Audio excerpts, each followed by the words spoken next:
Dobrodošli v nizu videov Spoznajte Geka, v katerem vam bomo pokazali, kako enostavno je upravljanje analitike v Geku. Kreiranje novih poročil in dodajanje le-teh na nadzorno ploščo bo po novem eno od prijetnejših in enostavnejših opravil vašega delovnika.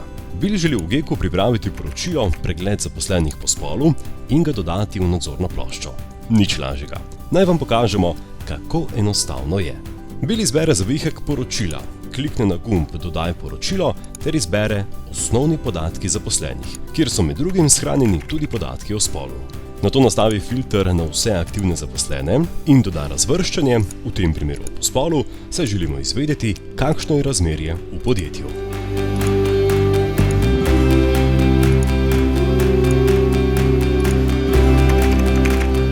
Da bi bilo poročilo bolj zanimivo in pregledno, Bil vanj doda še tako imenovani tortni diagram. Na koncu mu preostane le še, da novo kreirano poročilo shrani in zažene.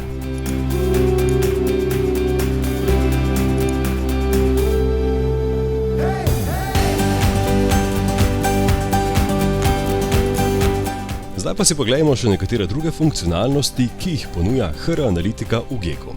Bil lahko, glede na svoje potrebe, poročilo izvozi v različnih Excelovih formatih in sicer kot tako imenovano oblikovano oziroma grupirano poročilo ali pa naredi samo izvoz podrobnosti brez grupiranja podatkov.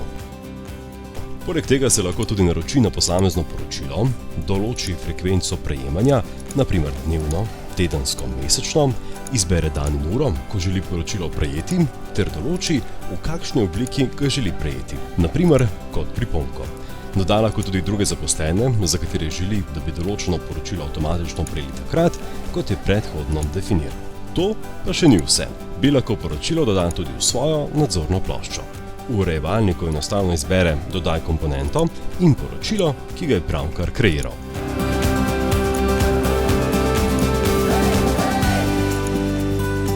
Nato ga enostavno postavi na želeno mesto znotraj nadzorne plošče, kamor ga želi shraniti.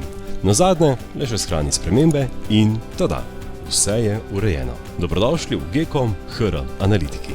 Verjamemo, da vam bila tudi ta predstavitev Spoznajte Geka všeč in da ste ugotovili, kako enostavno je upravljanje poročil in nadzornih plošč s pomočjo Geka.